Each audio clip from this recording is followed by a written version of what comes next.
Em entrevista à Globo News, o presidente da Câmara, deputado Rodrigo Maia, comentou o parecer do Supremo Tribunal Federal que recusou a candidatura à reeleição dele e do presidente do Senado, Davi Alcolumbre. Maia disse que sempre defendeu as decisões do STF.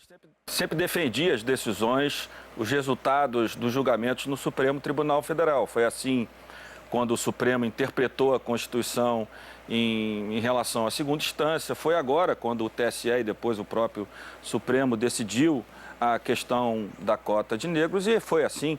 A decisão precisa sempre ser respeitada.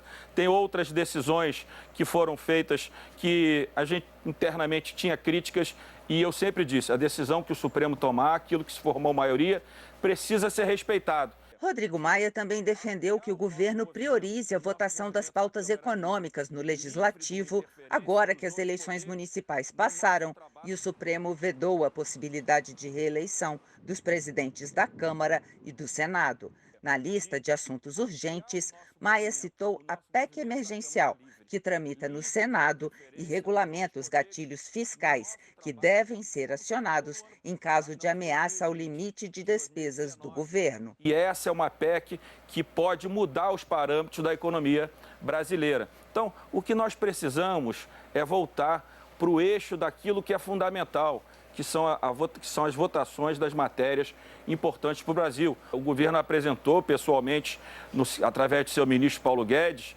o CBS, que nada mais é que o start da reforma tributária dos impostos sobre bens e consumos. Eu acho que a gente tem muita condição, apesar do tempo curto, de dar uma grande sinalização para os brasileiros de que nós vamos enfrentar pelos dois lados. Pela PEC emergencial, as despesas públicas, pela melhoria do ambiente de negócio, pela melhoria da competitividade das empresas brasileiras, a reforma tributária. E vamos aproveitar as próximas 3 semanas e, se necessário for, eu estou dentro. Vamos trabalhar em janeiro para que a gente possa, de uma vez por todas, garantir o equilíbrio fiscal para os próximos 24 anos, 24 meses com a PEC emergencial.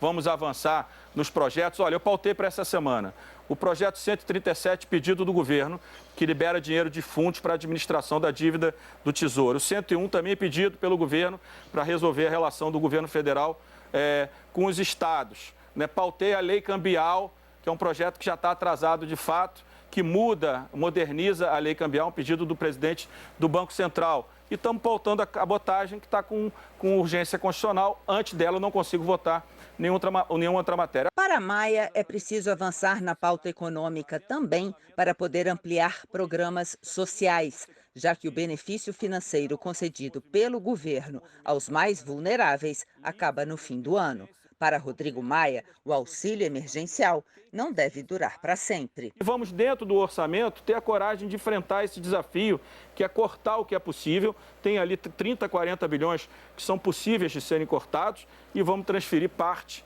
maior para essas pessoas e garantir nos próximos 24 meses a manutenção do teto de gastos, o equilíbrio fiscal. Rodrigo Maia ainda afirmou que a sociedade brasileira não quer saber em que país a vacina contra a Covid vai ser fabricada, mas sim se é confiável. Precisamos ir ao governo essa semana, encontrar um caminho para que a Câmara não tome uma decisão junto com o Senado, isolado da decisão do governo. Mas nós vamos tomar uma decisão. O Supremo vai, no dia 16, tomar uma decisão.